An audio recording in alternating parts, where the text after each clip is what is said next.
Est-ce que vous connaissez le principe de l'iceberg? En gros, on prend un élément de pop culture pour l'explorer petit à petit, relever les anecdotes à son sujet et percer ses secrets les plus enfouis. À la surface, il y a les sujets légers et les faits les plus connus, et plus on s'enfonce jusque dans les abysses, plus on va aborder des sujets terribles et des théories terrifiantes. Puisque j'avais envie de vous parler de donjons mais que je ne savais pas par où commencer, j'ai décidé de vous faire un iceberg. Évidemment, on ne va pas pouvoir aborder tous les sujets de manière exhaustive, je ne vais pas vous parler de toutes les théories, tous les clins d'œil et toutes les références qui se cachent dans l'univers de donjons. Disons plutôt qu'on va faire un tour d'horizon. L'idée c'est que les anecdotes et les faits divers dont on va parler puissent présenter la série à ceux qui ne la connaissent pas et leur donner envie de passer le pas. On va donc limiter au maximum le divulgachage, même s'il y en aura un peu quand même. J'ai essayé de faire en sorte que durant l'iceberg on comprenne un peu mieux comment la série est construite, quelles sont les influences des deux auteurs, Sfar et Trondheim, et comment ils font pour créer des liens entre les albums et établir leur univers. Pour ceux qui débarquent sur la chaîne, on avait fait cette vidéo à l'époque pour présenter les bases de la série, n'hésitez pas à aller la regarder si vous ne comprenez rien à la vidéo actuelle. Pour rendre à César ce qui est à César, la plupart des éléments viennent de l'excellent site Les Murmures du Donjon qui est malheureusement laissé à l'abandon depuis quelques années. Pour le reste, je vous mettrai les liens en description. Et si jamais les auteurs de Donjon passent par là, n'hésitez pas à me dire en commentaire si jamais je dis des bêtises ou non. En tout cas, j'adore ce que vous faites. Oui, je sais que tout le monde vous l'a déjà dit, mais pas moi, du coup j'en profite.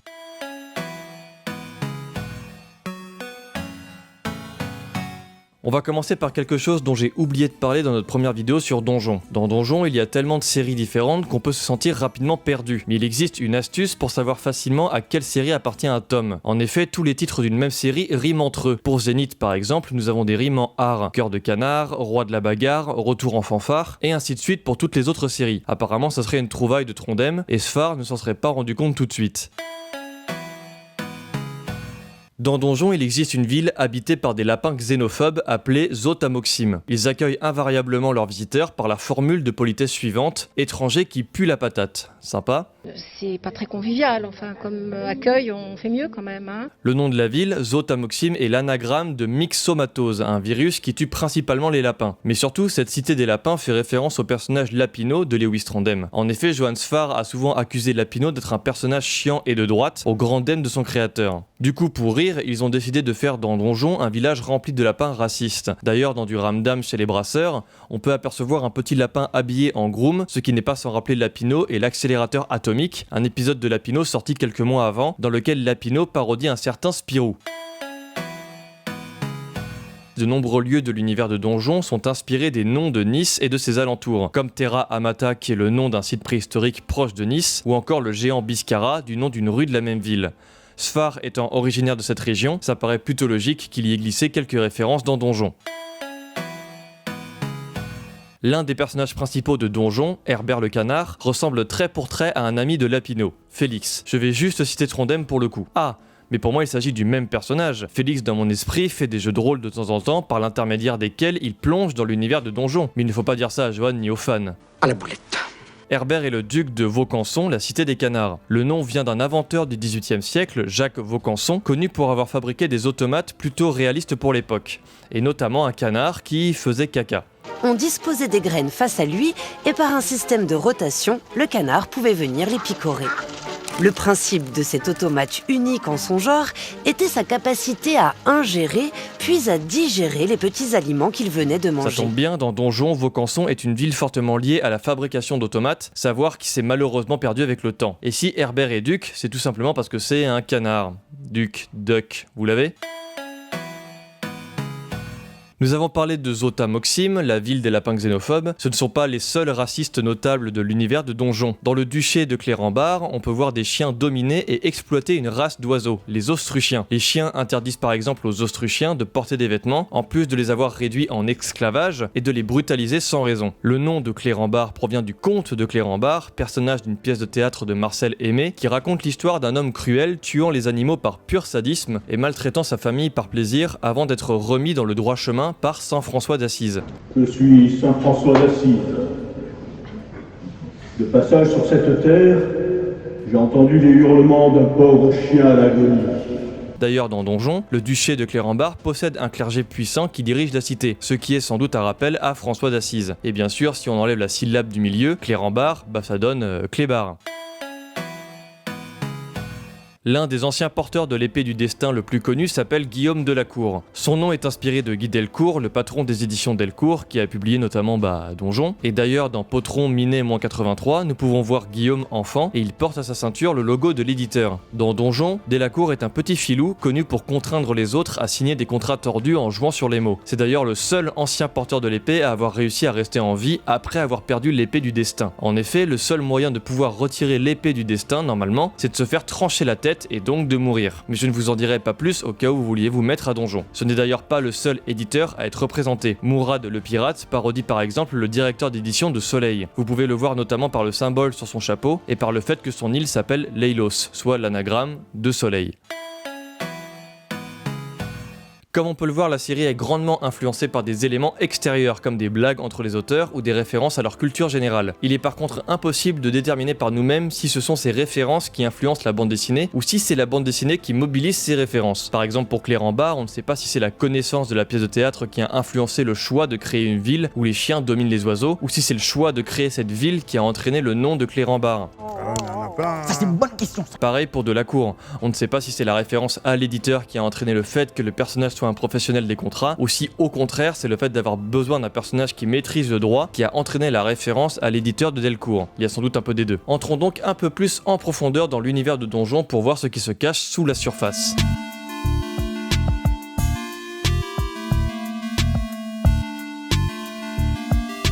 Dans le tome 7 de Donjon Zénith, on peut apercevoir une lapine servir des boissons dans un bar près de Poissonville. Cela a un peu étonné les lecteurs car les lapins dans Donjon sont, comme nous l'avons déjà dit, réputés pour leur racisme. Ils détestent se mélanger avec les étrangers et limitent au maximum leurs interactions avec ces derniers. Les auteurs vont alors expliquer que c'est simplement le dessinateur, Boulet, qui s'est fait plaisir en dessinant un lapin sans penser que ça n'avait pas de sens diégétiquement. Pour éviter que ce simple dessin ne devienne une véritable incohérence dans la série, les auteurs se sont alors amusés à écrire un tome entier pour expliquer la présence d'un lapin à cet endroit de Terra Amata. Ce tome, La bière supérieure, qui part donc plus ou moins d'une erreur de dessin, est finalement l'un des meilleurs tomes de Donjon sortis à ce jour. Comme quoi, parfois les imprévus donnent des œuvres magnifiques. Merci Boulet pour ta... boulette. En parlant de papillons, la magie dans l'univers de Donjon est souvent représentée de manière stupide, du genre une invocation de démon que l'on ne peut faire qu'une fois tous les 18 ans, ou bien des sorts qui font pousser du poil sur la langue. Ok. L'un des sorts les plus célèbres et stupides de Donjon, c'est le pout-pout papillon, utilisé pour la première fois dans le donjon Monster, le géant qui pleure. Ce sort permet à deux personnes de fusionner en mode papillon, ce qui leur permet de s'envoler. L'idée vient de Sfar. Trondheim, son comparse, a toujours trouvé ce sort idiot, sortant de nulle part, et dénué d'intérêt. Tu es nul, c'est pas bien, tu fais du bruit, tu déranges tout le monde. Voilà. Bah oui, la magie c'est pas poupou de papillon, je le cite. Ce qui m'a toujours énervé dans Donjon, c'est la magie.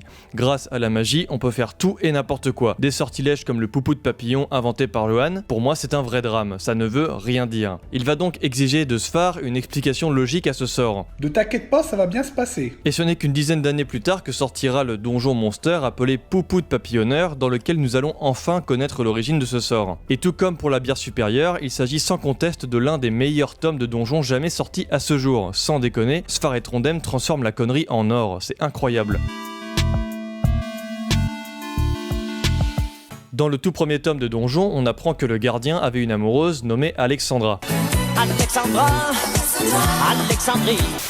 Il possède d'ailleurs un portrait d'elle dans son bureau que je vous affiche à l'écran. Des années plus tard, les auteurs décident finalement de raconter la jeunesse du gardien dans la série Potron Minet. Nous y voyons donc enfin Alexandra qui est une femme serpent. Je vous laisse constater le problème par vous-même.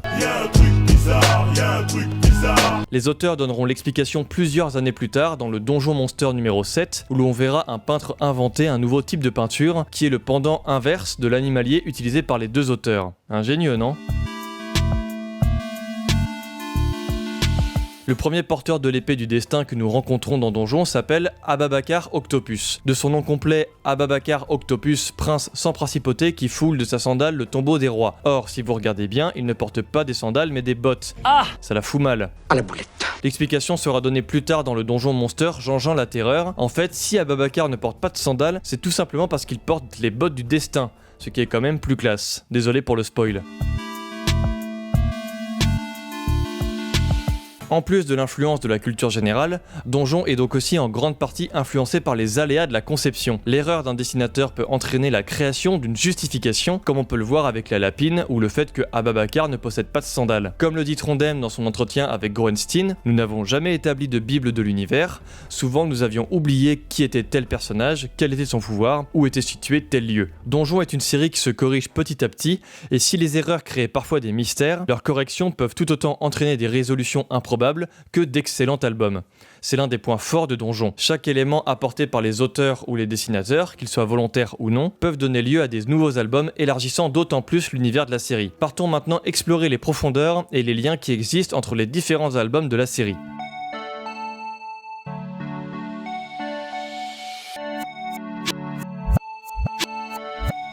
La religion de Marvin, le draconisme, est une religion très stricte. Elle empêche par exemple à son fervent adepte de tuer quiconque l'aurait insulté. Oui, c'est très con. La chatte à ta mère, la race, la pute. Je t'encule tes morts, fils de pute. C'est pas très convivial, enfin. 20 ans après, dans Antipode-9998, on va apprendre l'une des diverses origines du draconisme. L'un des premiers dragons qui obtient la parole va prononcer cette phrase pleine de sagesse. En vouloir à un être assez faible pour recourir à l'insulte serait déshonorant. Au fil des siècles, cette simple phrase va être déformée jusqu'à devenir un véritable précepte pour les descendants des dragons. Ma religion m'interdit de frapper quelqu'un qui m'aurait insulté. On a hâte de savoir pourquoi les draconistes doivent se crever les yeux après avoir vu leurs enfants. Dans Donjon Antipode -, les deux auteurs se sont mis en tête de nous raconter pourquoi l'univers de Donjon est peuplé d'animaux qui se tiennent sur leurs deux jambes. Mais il n'existe pas que des animaux anthropomorphes dans Donjon. Il y a aussi des elfes ou des monstres comme les trolls ou les orques. Et s'il a fallu attendre 2020 pour connaître l'origine des animaux bipèdes dans la série, l'origine des orques quant à elle a été révélée il y a une vingtaine d'années dans Donjon Clé en main. Si on en croise phare, les gobelins proviennent de croisements successifs entre des grenouilles, des cochons, des lémuriens et des algues. Ouais, je vous laisse quelques secondes pour visualiser. Perso, j'ai un peu la gerbe.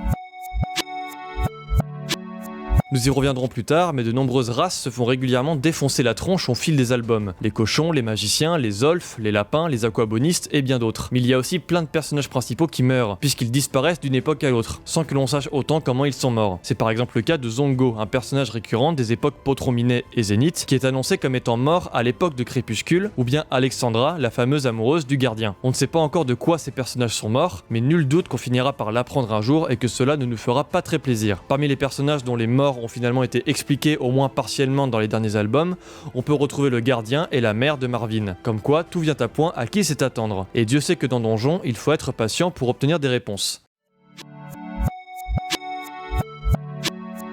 Au Zénith, dans Le Roi de la Bagarre, Herbert doit effectuer une épreuve pour devenir un vrai guerrier. Il est censé se rendre à Odilon, l'île des bergers, pour leur apprendre à se battre, tandis que son adversaire, Henri la Souris, doit se rendre à Koubine, l'île des chasseurs, pour la même raison. L'idée c'est que Herbert et Henri montent chacun leur propre armée pour se foutre sur la tronche. Malheureusement, Herbert décide de respecter les coutumes des bergers qui sont pacifistes, et lorsqu'Henri débarque sur Odilon avec son armée, les bergers se font exterminer jusqu'au dernier. Le terme génocide vient du grec géno, race, espèce, et cide, tuer. Au crépuscule, quand Herbert est devenu le dictateur de la planète, on peut retrouver dans son armée les terrasseurs qui ressemblent étrangement aux chasseurs de Koubine. Ces terrasseurs sont de puissants guerriers qui ont provoqué quelques massacres sous les ordres d'Herbert. Ce lien est confirmé dans Donjon Clé en main. Comme le disent les auteurs, Henri la Souris porte une lourde responsabilité au regard de l'histoire. J'ajouterais Herbert aussi. Nous avons parlé tout à l'heure des Austruchiens, un peuple d'oiseaux retenu en esclavage par le duché de Clérembar. Pour l'instant, nous ne savons pas d'où vient cette haine des chiens envers les oiseaux. Il semble que Canardville et Clérembar se fassent la guerre depuis le Moyen-Âge. Ce qui est sûr, c'est que les chiens et les oiseaux ont un passé commun qu'ils n'arrivent pas à mettre de côté. Et vu ce que nous a déjà proposé Donjon en termes de génocide et de guerre entre les peuples, je crains le pire. D'autant plus que dans Donjon, c'est souvent les quiproquos les plus idiots qui entraînent les problèmes les plus sérieux. C'est d'ailleurs aussi le cas pour les lapins de Zotamoxime. Dans la bière supérieure, une lapine explique, je cite, « À chaque fois que nos ancêtres se sont montrés généreux, c'est tout le village qui a fini à la broche. » Ok. Dans ces conditions, on comprend mieux pourquoi les lapins se montrent aussi méfiants envers les étrangers.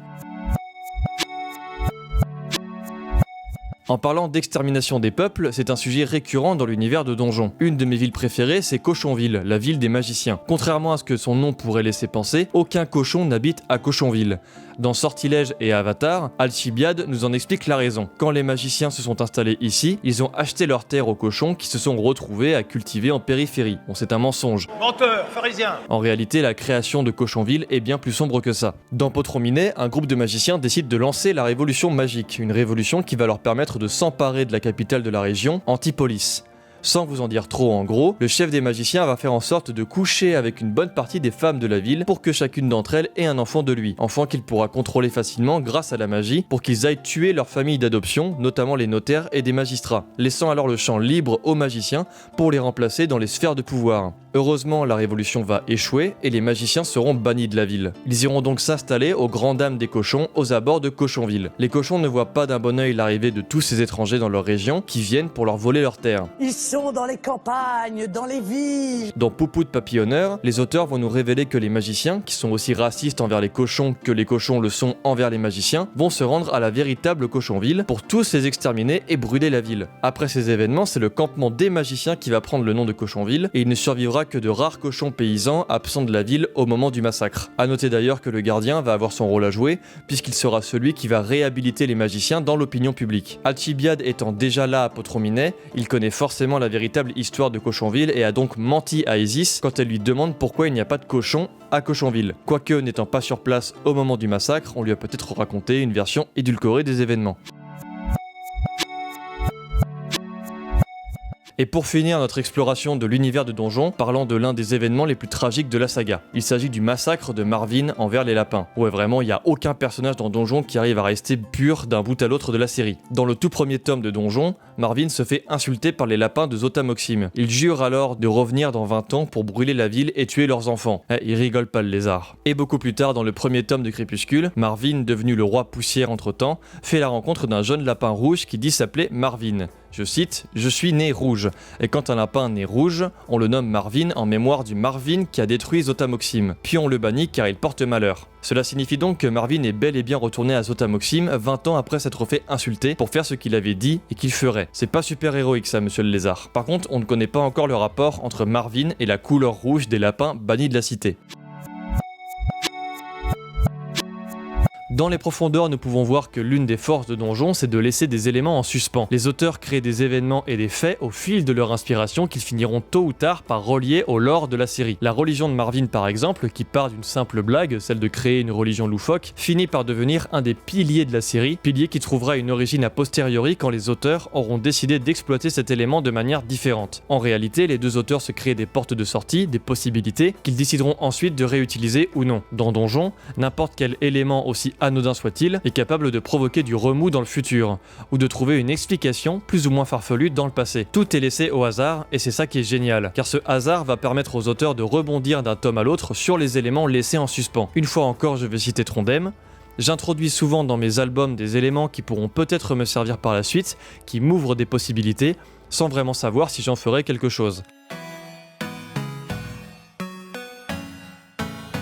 Et voilà, notre exploration de l'iceberg est terminée. Il y a bien entendu de nombreux sujets que nous n'avons pas abordés, notamment au sujet du mal absolu, des références à d'autres œuvres, mais ça nous fait déjà un bon débroussaillage des faits divers autour de l'univers de Donjon. Bien évidemment, n'hésitez pas à mettre vos propres remarques et théories sur Donjon dans les commentaires. En tout cas, on espère que la vidéo vous aura plu, mine de rien. C'était une vidéo assez longue à produire. On a un Tipeee pour les gens qui veulent nous soutenir, mais sinon un simple j'aime et un abonnement, c'est déjà très bien. Et en attendant la prochaine, surtout, n'oubliez pas, lisez de bonnes BD.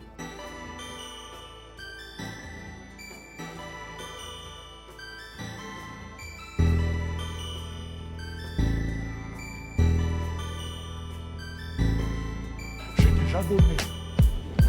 On le dit pas moi. Je suis un nouveau pauvre. Je suis encore sponsorisé par personne.